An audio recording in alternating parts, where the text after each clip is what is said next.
What's going on, everyone? It's Mitch from RespectMerchant.com coming back with another episode of The Morning Joint. We got a special edition today. We're about to get into some live cannabis flower testing with Jill Carreiro of Orange Photonics using the LightLab. How you doing today, Jill? Excellent, excellent. How are you, Mitch? How are you, my friend? Just hanging out, man, getting ready, Monday morning, ready to get after it. I know you're about Monday afternoon over there on the East Coast, but Right on the edge of it. Yeah, right on the edge of it. But it's a glorious morning here. The sun is shining, so I'm a happy lady. hell yeah. Well, what are we about to get into? What are we about to test on this device sitting behind you right now? Yeah, I mean, this device, it's called LightLab, the orange box, right? If you've ever seen one in the wild, definitely get to know us. We only continue to improve. LightLab 3, this is specifically LightLab 3 high sensitivity. So it's made for gummies and edibles and all the good stuff, really, really low concentration. Can also do beautiful flower testing, concentrates, things like that. It's chromatography, Mitch. So when you send something out to a laboratory, and you get your C of A back, the potency stuff, the cannabinoid potency, comes most of the time from HPLC, high performance liquid chromatography. This is fit for purpose high performance liquid chromatography. So it's basically that thing made only for cannabis, only for cannabinoids. So that's what LightLab is, and that's what we're going to do today. We have a really, really beautiful sample here. I visited my friends at River Run last week. Let me give you a little peeky peek at that. Not a great picture of it, but some delicious stuff from River Run. Their new apple raspberry. I encourage you to go out and get some of that. Hell yeah, River Run is one of my favorite brands out there in Massachusetts. Might be my actual top favorite flower brand in the Massachusetts market, man. They're putting out some fire. So excited to see what's in that. So, doing this live test of flower takes around, if I'm not mistaken, around like 9 to 12 minutes, somewhere that kind of around to 10 minutes, right? To get some test results on the flower. Yeah, total, like the chromatography when it's doing its thing is about 8.5 minutes. When I'm doing my thing, like sample prep and stuff like that, it's about 3 minutes to 5 minutes. If you're doing a gummy, it takes a little bit longer than if you're just doing straight flower or isolate or something like that. Yeah. So you're looking at, 10 to 15 minutes to get a test of your cannabis. And so something we learned when we were traveling around with you in Massachusetts is just how people are using this, as someone that wholesales flower myself. I know we talked about this out there. It definitely makes sense. And when you're looking at batches of bulk, you're able to get accurate test results rather than having to purchase it, send it out for the COA, then see where your THC, just for me thinking the singular focus where I'm at, thinking of where your THC is at, and then that determines on how you can use the product, what you can get for product. But at that point, obviously, you've already paid for it. So this gives you a little bit of that information kind of in real time up front. And then obviously in touring some of the facilities, when we went to Theory Wellness, Hudson Botanical Processing, those guys were talking about, over the course of doing their extracts, of taking out samples at different standpoints to just see at what point do things develop so they can just kind of tighten up their SOPs overall and per individual strain or grower. Yep, for sure. And that's, it's not about replacing the test that you have to do at the end game with the lab. You're always going to have to, although we're making some real headway on that side too. I don't want to let too much into the news out, but down in Maryland recently, we've had some pretty significant changes to the law with MMCC to make it so that folks down there will be able to do some of their final release testing on LightLab instead of sending it to the lab. And that's our goal, right? To have that happen across all 50 states, because there's no reason it shouldn't be. If you look at the third party round robin studies, internal round robin studies, this thing is much more reproducible and repeatable than sending stuff to the same laboratories or different laboratories over and over. So we get like that third party, there should be some like accountability. But in terms of big picture and taking like the industry forward, operational excellence is really what we're about, Mitch. So like all those folks that you mentioned, I mean, Theory, that's like about the greatest example you could ever say. Those guys are getting it done based on data on all sides of their business. And they just know, like, they know how to dial stuff in with LightLab, whether it's extraction, whether it's in the kitchen. They just understand that if they're making more out of their they're cannabinoids, right? That's what it comes down to. Everything is about how much cannabinoids you have to work with, not about like pounds of plant. And so if you make more with your cannabinoids, then you're making more money. And that's really what it gets down to. LightLab high sensitivity. Again, it tests basically anything now. So formerly, like a couple years ago, if you saw LightLab, I see you out there, Dirty. If you saw LightLab a couple years ago, we were really great with about like 6 or 12 cannabinoids. Um, maybe down to like 0.05% best case scenario on flour, on concentrate. But we try to respond, and the needs of the industry were saying like that wasn't enough. And so we made LightLab high sensitivity version. It can do all that stuff too, but it also can do, if you've got, a 10-ounce soda, a 12-ounce soda with, 5 milligrams or 2 milligrams of CBD or THC in it, LightLab can see that. Gummies and things like that. So we're about like making sure that as this industry goes forward, like other industries use this stuff. They use internal testing to just run their businesses.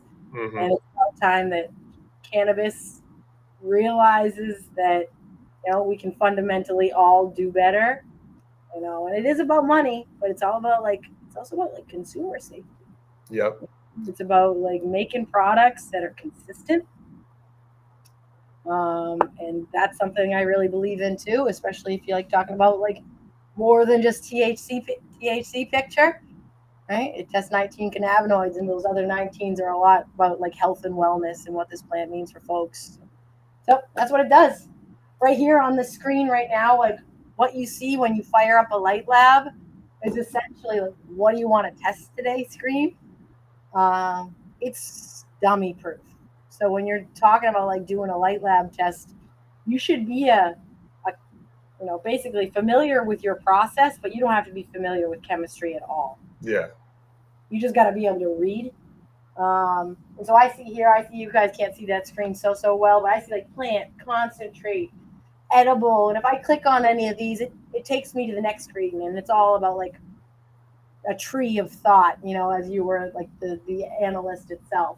So if I go to edibles, I get a list of like 25 different edibles. And from there, it walks me through how to test every single kind of those edibles. But today, again, we're gonna test this beautiful flower from River Run. We're gonna do a scientific test. I already tested it myself. I know Joey's a big fan of this one too. They had some at our press party. So if you're in the Massachusetts market, don't sit, run. Definitely run. So on this, I'm going to hit plant, because obviously this is a plant. The next thing it asks me is if I want to run a THC dominant or a CBD dominant test, or if I'm unsure. It's not often that you'd be unsure, but obviously this is a THC dominant test. The next thing it asks me, it's basically tags, right? Different fields that as a user you can fill out. And those fields are sample ID and notes and operator and cultivar and things like that. You have control over that stuff. But you can fill it in. You can use a keyboard. You also can tap it in on the screen here. That's what that stuff is. But basically, it lets you put in information that would carry through with the sample. Because again, we're about like the data. We're not about just taking one snapshot. We're about the dashboard. We're about like what's coming this summer for LightLab and Orange Photonics is the ability to log in and say, look at the last 5 times you grew the same cultivar. What did it look like at 7 weeks? What did it look at 7.5? What did it look at 8? How did I do things differently the last 5 times I grew this bad boy? That's really important information that like people are gathering it right now. Solar Therapeutics here in Massachusetts is a great example. We've got lots of folks that are using LightLab, but they first come to mind that they use that data to really, they come to understand like, man, a fourth of our cultivars, they should go to 10 weeks. Because if we let them go to 10 weeks, they're going to hit 30%, or they're going to hit that mark that makes them so much more valuable in our market. So those are the kind of decisions that like people get into with LightLab, but the dashboard that we have coming will make it a lot more easy for folks. So this information carries through to that. So I really encourage people to like use this stuff. You can use a barcode scanner. People are feeding metric codes into this and stuff now too. But you just follow through. The next thing it tells me to do, this is LightLab high sensitivity. If you have a traditional version, you don't need to do this step, but it asks me for an injector flush. This is where you inject stuff. LightLab, this one sees down below 2 parts per million. So it literally doesn't, it wants me to make sure I don't even have like cannabis dust from the environment on the injector before I get going. So it just basically asked me to do this. It's walking me through the steps on the screen. I'm reading them. I have them memorized, but I'm reading them and I know exactly what to do. So again, I just did my injector flush and now it says, okay, what next? Tell me about this flower that you're going to test. Now, when you do a flower test, there are a couple things. You got to know how much moisture that flower has in it because moisture is weight. Just like when you send something to a lab, they measure the moisture and then they dry that shit out because moisture is weight and you're trying to measure just cannabis weight. So if your sample has a bunch of weight in it and you measure it to be 10% cannabis or 10% THC, if you take all the moisture out, well, the amount of THC would have been a lot bigger percentage of what was actually cannabis. So that's how you think about it, right? So we always want to make sure, A, we either zap all the moisture out. That's the best way to do it. That's how a lab would do it. B, we measure the moisture. So there's a myriad of moisture meters in the world, and we give like different recommendations on what to buy. You know, there's crappy end, and the more crappy end you buy, the more error you incorporate, right? Like some moisture meters, I can show people how hard you push into it. You can have a huge variance. That carries through to your results. So you don't want to mess with that. So that's why drying it out is the best way. Or you estimate it. Sometimes it doesn't matter. You can estimate it because, again, you're going out 7 weeks and you know, like at this point, apples to apples, it's the same kind of numbers. But in this case, this is flour from River Run. I'm going to estimate this, dry cured flour in your common markets anywhere from about 7 to 15%. So we're just going to give this a 12% estimate from River Run. It's probably a little bit drier than that because I've got a bit of this sitting out here for a while, but we'll be generous. Then LightLab tells me to grind it up. Now, if you buy a LightLab system, you don't get this crazy little hand grinder. You get a better grinder than this, right? But this is a great, hand grinder. We're just using the personal grinder today, huh? The personal OP grinder. You got it. I have a better personal grinder. Come on, don't fool me by that. But this one travels well and it matches the box. So if someone walks away with it, I know.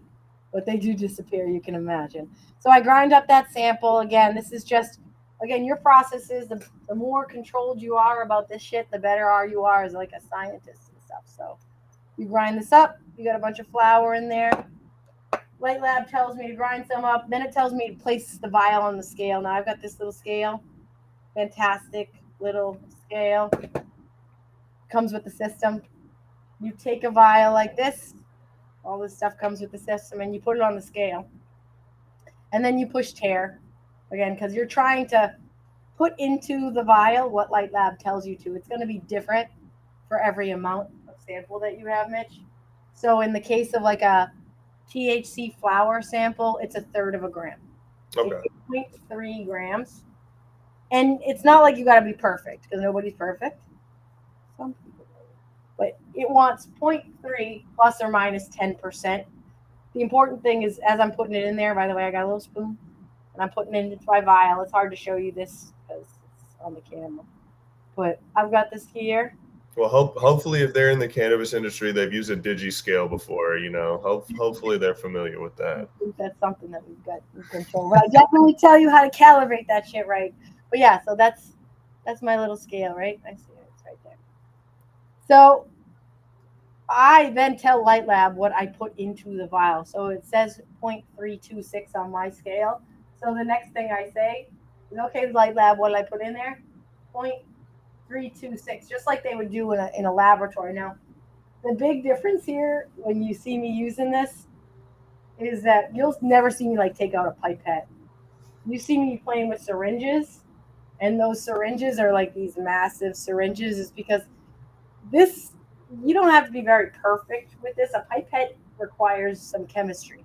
It requires, some analytical, laboratory understanding, where squirting out 10 mils of solvent out of something like this into my vial, it's not that hard to do. It's not hard to be that accurate about it. So it says add exactly 10 mils or 30 mils of solvent. So I'm going to add 10 mils 3 times. If you see here, like I pull it from this nifty little lure lock thing that's incorporated, so you can just walk with LightLab. A lot of times folks will like have LightLab out in the field, just going from row to row if it's an outdoor. They'll take it and move it on a cart from the kitchen to the extraction lab, that kind of thing. So it goes where you need it to go, but the solvent is all incorporated and stuff. So that's my third syringe. And so you see what I have there. Sorry, I'm looking. It's basically like floaty cannabis and solvent. The solvent is methanol based, right? So it's very similar to what you'd have in the lab. Then the next thing that LightLab tells me to do is it says tighten cap, place vial on shaker. Again, dummy proof. So I want to place the vial on the shaker at the strap, which is weird. So it's a little bondage strap here. So when I turn this sucker on, LightLab will tell me to turn it on, and it times this, right? So I turn this on, it times this, it makes some noise. I'm going to mute myself at this point here. It's going to run through about 2 minutes of extraction and get into harmony here. So LightLab gets to its analytical baseline. Again, you don't have to be the chemist. You don't have to know shit. If you were running an HPLC in a lab, you'd have to like check the baseline, check the detectors, make sure everything was happy. LightLab does all of that in this 3 minutes while it's doing the extraction chemistry over here. It's pulling the cannabinoids out of the sample into the solvent, and then we'll inject it, and from there it does its thing. But it's loud, see? So I want to mute myself, and maybe you can share a little bit about our friends at River Run. Absolutely. Yeah. So River Run Gardens, she tested some River Run Gardens flower. As we were saying a little bit before we got started, this was one of mine and the Respect Origin team, one of our collectively one of our favorite brands in the Massachusetts market. They put out absolute fire. Their craft license, their cultivation space, I believe they're between like 2,000 to 4,000 square feet of canopy. Which, traveling around the country a lot of my favorite personal brands of who I like to smoke end up being in that kind of 2,000 to 10,000 square feet of canopy. A lot of these large scale cultivation facilities are your 15,000 to 30,000 to 120,000. And there's nothing wrong with that. Obviously, they're producing cannabis at scale. But when you get down to that smaller canopy, it's a human can walk through, look at everything, touch everything. It's just art. When you say artisan craft at that size, that's what it ends up being. And those guys at River Run, man, are putting some absolute fire. They got a lot of exotic genetics, a lot of gelatos, runts, Skittles. And I know Will over there is big on the Skittles, playing with that candy terps. So anyone out there that's a fan of the candies, man, and which honestly isn't that popular on the East Coast, or I won't say necessarily not that popular, but not as available as what you see on the West Coast. In the California market, Skittles is everywhere. I mean, Runts is all over the country, but like Skittles particularly is all over in California. Massachusetts, it's not like that, but these River Run guys are definitely playing with some fire. They came to the Mass Grass party that we did at NECAN. With Orange Photonics, Jill was there. River Run pulled up and I know some of that. What she's sampling right there. I know that I got to taste it at that event. Yeah, that apple raspberry. When I walk through that room, I gotta tell you, I'm gonna talk over this because I have the very, very sincere blessing, as I know you do too, of visiting lots of cultivations, right? Lots of gardens across the United States, and you can feel it, right? You feel when the love is going into the plants, like. You feel it from the moment you walk in there and you see the people in the way that they are like living with their plants. Yeah. Not just working with their plants, right? Like they have relationships with those plants. And that is 100% what is happening at River Run Gardens. Every single member of that team, I felt it. And then you walk in, and I gotta tell you, this apple raspberry, this one specifically, it had like a profile that grabbed me, like the nose, you know what I'm saying? And it grabbed me when he hadn't identified what it was. And I said, oh, that makes perfect sense. I enjoyed the shit out of that. So, yeah, your nose, you know what I'm saying? This is about to beat. You guys are all going to hear that end of 3 minute timer. That's like telling me right there, I can turn this off. So we're shaking up the flour in the solvent right there. Yep. So you got like a Mountain Dew mixture here. Again, it's not Mountain Dew. Weed water. Weed water, weed juice. Yep, for sure. And if it's like, it's funny, high anthocyanin flour, right? Like this will be purple, right? These are baby plants, right? We could test tiny little baby plants. You're running pheno hunts and you're sending shit to a laboratory at 60 days. Stop.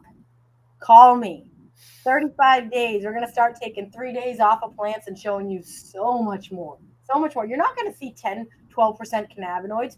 You're going to see ratios though that tell you, like, I was talking to Will about this the other day, right? Like it's all about, like, if you're popping 25, pop 100, because then you know a lot more and you can look at certain points at the stage of plants where you don't have any information yet and go, wow, that's a winner. That's something I'm going to put more effort into. I'm going to give that a couple extra days, whatever it might be. So LightLab tells me place a syringe filter on the port. Like, so that's a filter, right? All this stuff, all the filters and vials and all that stuff, it comes with the kits that we sell for consumables. LightLab then tells me suck up some juice and set valve into position L. You guys can't see that. Yeah, so let's turn it a little bit. There we go. That's a valve, right? So it's like a turny valve. It basically changes us from load into run. And let me describe why that is. So I fill this syringe up with about 4 mils of solvent, and it tells me to do this. And then I connect this here, and it tells me to do this too. I'm just, again, following on. That's like a half turn. It's just an odd kind of feeling for me. And then basically I'm going to inject. I, again, follow along the instructions. I overfill a sample loop that's inside a LightLab, Mitch, and it dumps into this waste container. And the reason that we do that is so that you don't have to be perfect about using a pipette. It's like a huge source of error. We tried to eliminate all the sources of error in using this thing as possible. If you had to be perfect about how much you were injecting to get the right number, you'd be fucked. Excuse me. So I know I got my people, but you don't want to have that control. So we overfill a sample loop, and then from there, it tells me set valve to position R now. That means, like, turn it into the run position. Boom. It grabs a very controlled, very tiny middle aliquot of what I just injected and puts that into the analytical pathway. It's a huge difference to, like, how a normal HPLC works, right? Yeah. So that's it. LightLab does its thing for 8 minutes. 8 minutes, and I know people can't see. I've seen it. Status bars on there, updating, much like anything else. You know, you're up. You know, I'm not a scientist, but when I'm uploading video, uploading audio, it's got your, you know, your little status bar, right? And it's got you going. Yeah, I'm looking actually from my telephone so I can show you guys some special feature, but I put it away so it would stop buzzing at me, and of course now I can't find it. There it is. So right now, I see a couple questions popping up too, so this will be a good moment for us to hit those questions. But I want to show you first, like, if I'm a user of LightLab, like, I'm running this thing. Obviously, we don't want you to, like, you don't hire someone just to run LightLab. You make this work in your operation. Sure. Your extraction team has it when they need it. Your cultivation team has it when they need it. Whatever it is, like, it's where it needs to be. So you also should be doing other things when you're out doing this. Like, this 8 minutes is valuable time to anybody. And so what you should do is you take your phone. You don't need an app or anything like that, but there's a QR code that's being displayed on the screen right now, and it's uniquely generated for every. I got a weird angle again, guys, so forgive me. And a dirty camera, it looks like. Come on, phone. There we go. So what that is we call it mobile monitoring. It's awesome, even for me. You could see here on my phone, it's showing live what's happening on my LightLab. So I walk away. I check my plants. I answer my emails. It depends on how you work, right? But I've seen it work both ways for folks in real life, because that's valuable. Again, 8 minutes where LightLab does its thing. It updates you. The results will pop up on your phone. It can be shareable from there and stuff too. So that's essentially it. Like, you don't have to do anything else. If you were to test like a gummy or something like that, you might have to use the warmer, right? We have This warmer, if you've ever had a baby, I don't know, Mitch, if Yep, you yep. Yeah, recognize. looks like a bottle warmer right there. Yeah, absolutely. Perfect. Evaporative warming is low temp, really effective warming for concentrates, for shatter and stuff like that. That might take a little extra to get them into the solvent. And again, LightLab walks you through like this is when you'd use that thing. This is when you wouldn't. And that just basically heat it up, like you said, so it just mixes in with the solvent easier, right? Well, you just put the vial into, like you put a little water into this thing, and you put that in there, and it steams. Yeah. And that steam, it's dummy Just proof. like a milk warmer, just like a bottle warmer. Just like the bubba, but for it's really important. Like if you're dealing with flour, you don't want to decarb, right? You don't want to push the temperature. It's one of the most effective, low cost ways to do it. So that's the. A lot of people will say like, why don't you use a vortex shaker, right? Like this is a glorified like nail polish shaker, basically, right?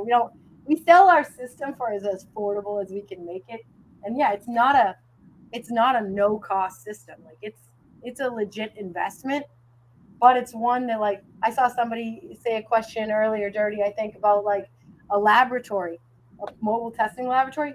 We have at least a dozen of those folks, teams. We work very closely with them because they're our friends, because they are going out with, some of them have like legit trucks and vans that are set up with LightLab and a mobile trimmer and a mobile rosin press. And they got a community to serve to the point where we got another LightLab now. And they're working with MSOs or LPs or like some of those mid-scale operators, right? Those 20,000, 30,000 square foot operators that they have money, they maybe don't have the person, but they get the value, and that person contracts to them, or they're working in conjunction with dispensaries, and they're doing like I've heard use more than once potency parties, right? Everybody gets a piece of the pie, everybody wins because the community comes in, tests home grows. Everybody gets numbers that they never could have access to. The dispensary or the grow shop is making money, or the dispensary is making money. It's just like we're about democratization of like the data. This should be accessible to everyone. If I could make it for $2,000, guys, like a Purple Pro or something, I would. I can't because it's accurate and it's real, and it's the reason why the government uses it.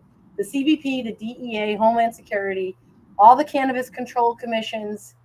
There's a reason why they use LightLab, and it's because it always gives the right numbers. So it's kind of one of those things that you got to pay for it. And I mean, and you're looking at, like you said, mobile testing. You have something in basically a Pelican case that you can show up in any facility, whether it's a processing, manufacturing, cultivation facility. I mean, you could go to, multiple sites. And again, if you're buying bulk wholesale, you could pull up on majority, you could pull up 5-6 different brokers in a day and test out what they have in minutes, right? And like you said, while you're running a test over the course of 15 minutes, you could be, your nose, you could be nosing out turkey bags and whatever is piquing your interest. You could set aside and start running tests and get a look at what everything looks like. But again, before you go to the COA, because it's expensive. Trust me, as someone that buys wholesale, we've bought lots of 10, 15 pounds. And once the test results came back, been like, shit, we got to make this into pre-rolls now. But the price per pound that we paid it for, we were intending to put it into packaged flour, which has a lower overhead and a better margin. And so, being able to understand what you got before you get to that point, it just helps maximize everything. Product diversion, Mitch. Yeah. Right? Like that's what it comes down to. And again, every other industry and we're a place like we're a commodity product, but we're agricultural no matter what. You have to understand that like how you use your product is going to make or break you as a business. And like that ability to like you said, like use something that you thought was, man, that was going to be your high end smalls, but it's going to end up being like some really sweet pre-rolls. Or you're a process and you're dealing with 30 farms and you've got 10 brands. There is no better way to like understand how to make all that work.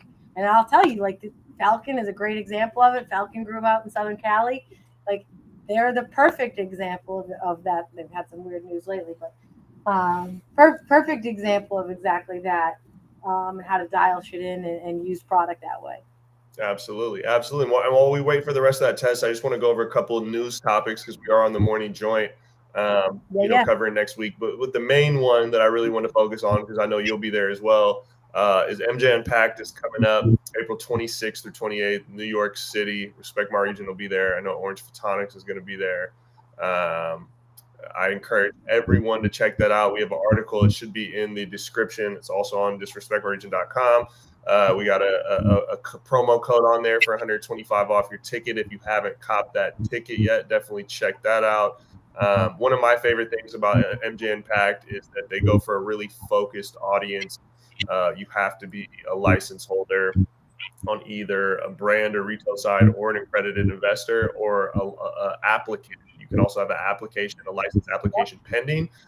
So when you walk in that room at MJ Impact, it is literally everybody there is high level. I'll put them in quotations to demean everyone, but I'm just simply saying it is everybody in there has some sort of status. There's no looky-loos. There's no people just curious, and there's nothing wrong with that. But you go to MJ BizCon, you strike up a conversation with someone for 20 minutes, and then you ask what they're doing, and they're like, I'm a software engineer thinking about getting into cannabis. You're like, fuck, I just wasted a half an hour talking to somebody where I gave them all the value and they have nothing mutual to share with me. An MJ Impact, you throw a rock, whoever it hits is probably a great person to talk to. Is this your third MJ Impact, Jill, or how many times you been? So depending on this will be my third MJ Unpacked. That's right. I definitely feel like they are the most valuable. Business to business in the United States, they are by far the most valuable shows for us. Again, not that we don't love these shows that have a third day of like consumer space, or because that allows us to get connected with folks that maybe aren't in the the adult use licensed market yet, but those are still folks that are near and dear to my heart, and definitely near and dear. We sold lots of backpack caches, LightLabs, right? But we definitely want to make sure that we're not losing that audience. But in terms of like what we're trying to do, again, lifting up the industry, being there at MJ Impact, there's no better, conversations that we have. So I'm stoked for it. We're gonna have a good time too. New York is not a bad place to be. Absolutely, man. I heard the dollar slice of pizza is over. I heard they had to up it to $1.50. I think I just read an article about that the other day. I don't mind too much because I'm not trying to buy too many 99-cent dollar pizzas, but still looking forward to get some of that thin crust. Did you ever get your lobster roll while you were up here? I know I didn't get you one. We did end up getting a lobster roll. Actually, after the mass grass, it was late. We went somewhere like right before they closed. And it was super funny, man. We were our waiter was talking to us, and another waiter walks by in front of everyone, is like, wow, you guys smell incredibly loud. And then all of a sudden all these people are looking at us, and then Joey starts offering the dude products, and he's like, yeah. And then this dude who originally made the comment was I don't want to put his business or out there, but he had just clocked off. So then we asked him if he had a drink real quick, if he wanted some quick drops, and so we got our waiters sitting right off the quick drops. They got 10 minutes. I have pulled that quick drops out too many a times myself. Shout out to Blake Villa and Quick Drops and that amazing technology. Damn, don't we all love that? Because there is no easier way to make friends and to have it no matter what. I mean, you can be on the airplane and make easy, fast friends. Everyone around you, and you don't have to feel like you're giving away all your gummies. Yep. A few drops. Everybody gets a few drops. You've got 1,000 of them in there. You could be very, very generous in your sharing. There's no better orange box, but there's no better tube. I'm telling you, that Quick Drops tube is something else. Yeah. You heard the bad boy beep. I don't know if you want to jump to that, but I'm pretty excited. I know this is some fire. I actually tested it with these guys the other day, so I knew this was fire the other day. They hadn't had this. Here's another point. They're waiting on the C of A still. Wow. They had C of A 10 days prior. So 10 or 8 days prior. Still waiting on the C of A. So I show up and tell them exactly what it is. They're cheering, right? They're around this thing. You got it in 10 minutes. They're still waiting 10 days, is what you're saying. All right. Here's another one. I should call Will right now. And say, by the way, here's another result double down on the accuracy of that, because this is the same flower that I grabbed from the other day. THCA measurement on this flower comes out to be 27.2%, Wow. folks. Yeah, 0.75% on the CBCA. And it reports 19 cannabinoids. I look as like somebody who likes to inform growers like about science, right? Data. That's the number everybody wants. What's the THCA? What's the total THC? We use the same calculation for total THC. So it's 0.877 times THCA. Okay. Because THCA is what the plant grows, right? That's the acid form. And when we decarboxylate it by burning it or warming it up in an edible, making distillate out of it, we change the molecular structure of that. And the amount that we change it, the loss of the weight of the molecular structure, the carbon essentially that's burned off, if you will, is that 0.123 that is lost. 0.877, right, is what we multiply it times. So that's the loss, is that 0.123. So that 0.877 times THCA plus whatever D9 is in there. So the D9 is what either converted because you did a shitty job in your cure, you got it too hot, and maybe, or sometimes there's just like a naturally small occurring amount of D9 that could be there. So you add that component in. This one has no D9, which is exactly what we want to see, right? We want to see like that flower, you didn't like get it too hot, and that's another one. I've had people call back with LightLab because I push them to start using it to like check your cure, check this. Once you dial it in on this thing, now let's use it on this thing. And a great one was up in a Canadian grow that they basically figured out they had a hot wall, a whole back wall of their cure room. Everything was getting to CBN before the front of the room was ready. Wow. And they didn't know until I like was challenging them, like, do point testing, right? You have a LightLab, just go as you're curing and go to the four corners and just measure. Those plants should all look the same. Yeah. And if they don't, you have something to improve. And that's what it is. It's like measuring so that you can improve, dial your process in. So that's the first thing I look at is like, it's the D9 component and the CBGA component. And the reason I look at the CBGA component on flower is that that's where the flower starts. Like it makes that molecule first, right? I'm getting super nerdy. Sorry, dude. You're getting nerdy with me. So it would turn that into a THCA. So if I like hit somebody's flower and it's got 3% THCA, I'm like, uh-oh. Should I tell him that he has a lot? Sometimes people want it, right? You grow for a whole bunch of CBGA, but really you want that if you're trying to grow for as much THCA as possible. If you've got any more than 0.5% CBGA on your plant, we're going to teach you how to do better. Yeah. Yeah, because it's market value. Sorry, like I don't want it to just be based on that number, but that's the king, man. That's the king. So when you look at stuff and you have all your data, like, so this test came up at 27.2. The test I ran for them on Friday when I was with them came up at 27.1. Wow. So there's a 0.1 variance. 0.1 variance. And again, the CBC, it came up at 0.75 today. It was 0.88 in the last test. And it seems like a lot more variance, but it's actually not when it looks like how those peaks kind of change. And that's what I'd expect. But these are, that's some fire. That's what I want my hands on it. Smells good, tastes good. It's got high terpenes. Again, that's something that LightLab doesn't do as well as what your laboratory does, right? Because when your laboratory takes your flower, it takes a chunk and it puts it to a different instrument called the GCMS, gas chromatography. Terps are volatile. They come off, they hit you in the face. Gas molecules need to be measured by that methodology. That said, we have some crazy shit coming. Just stay tuned, people. My genius CTO, oh my God, he's on some stuff, but it does total weight of terpenes, right? So it tells me like how much terpenes I have in there.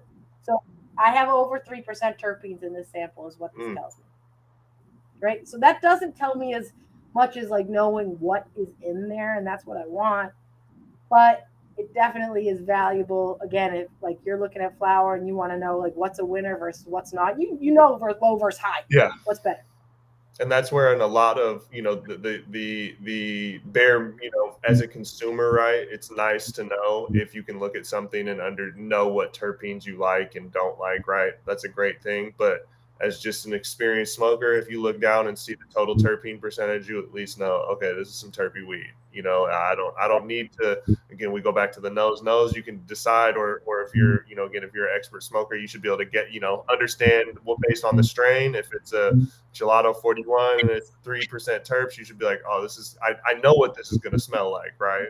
No, geez, Joey, I've been with Joey enough, and that man has got some capabilities with his nose. I mean, I feel like I got a pretty good nose, but I have seen him call out terps that I'm like, damn, you're right, and he always does report it. So I'll give you props on that one.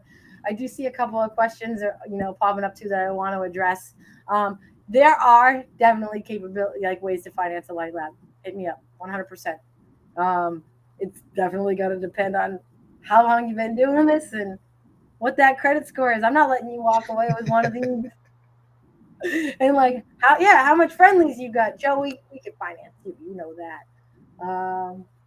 Yeah, but it's one of those things, guys. We want to win for everyone around.